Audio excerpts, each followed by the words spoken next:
After the killings of George Floyd, Breonna Taylor, Philando Castile, and numerous others, it has caused most of us to stop and look at what is really happening in our country to members of the black community. I live in northeast Minneapolis, where we are far enough away from the businesses that were burned down, but close enough to feel the impact and the pain that our community is feeling almost 8 weeks after the killing of George Floyd. As a white person, I understand that I am no expert when it comes to racism, but I feel a personal responsibility to educate myself in areas surrounding systemic racism in our country.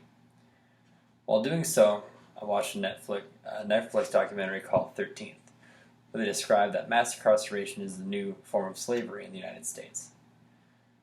Upon further research, I found felony disenfranchisement, which is having the right to vote revoked by state government if you have been convicted of a felony.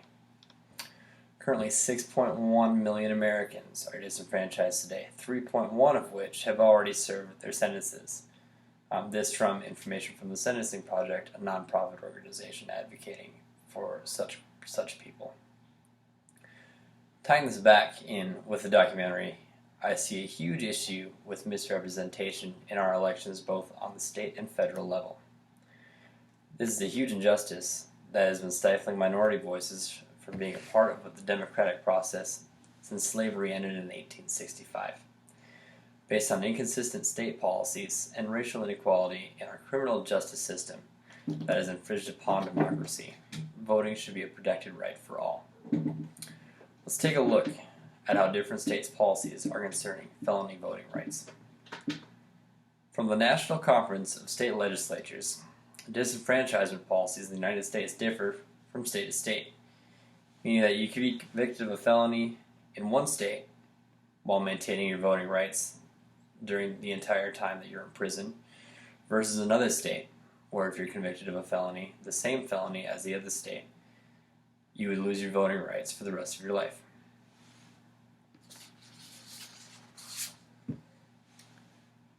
In 11 states, you lose your voting rights indefinitely, need a governor's pardon, or require other action for your voting rights to be restored besides the completion of a sentence. The most severe of these states being Tennessee, Florida, Kentucky, and Virginia. In 21 states, voting rights are restored upon completion of a sentence, including parole and probation. In 16 states and the District of Columbia, you only lose your voting rights for the time that you're incarcerated. And then in 2 states, Vermont and Maine, your right to vote, you have the entire time that you are in prison and afterwards.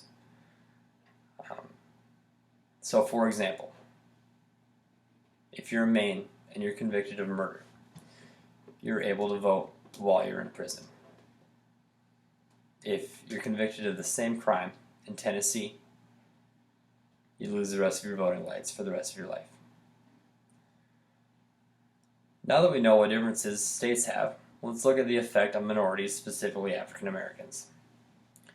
In the post-Civil War era, lawmakers have targeted African Americans by disenfranchising those convicted of crimes believed to be committed by blacks and not by white people.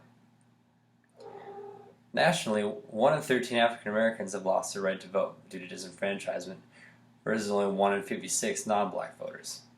In just Florida, Kentucky, Tennessee, and Virginia, the most severe states in our country, it's more than 1 in 5 African Americans that have lost their right to vote.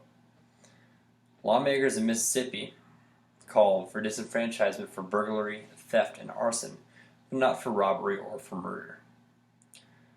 Alabama's disenfranchisement provision made you ineligible to vote for a man beating his wife, but not for killing her.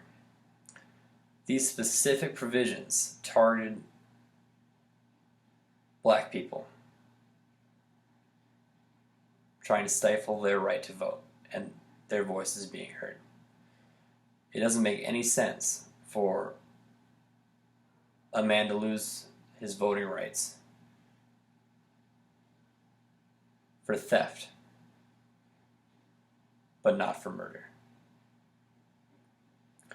Racism has affected the voting capabilities of 8% of black people in our country compared to 2% of African Americans as a whole. The voices of of an entire community are misrepresented in our democratic process.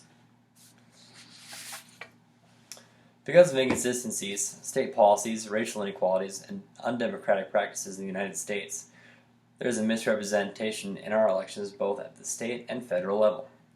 The last example I'll give has to do with South Africa's government, shortly after the end of apartheid.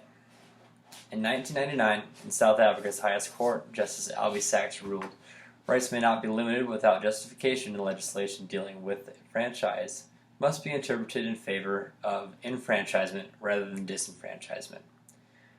This step for South America's government has surpassed that of the United States, where no such ruling has favored felony voting rights, but we are on the right track.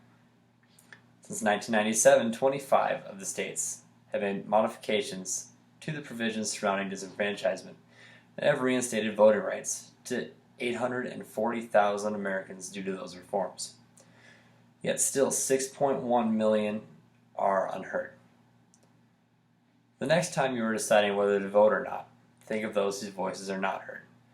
We as voters have an obligation to our democracy and to speak up for those who cannot.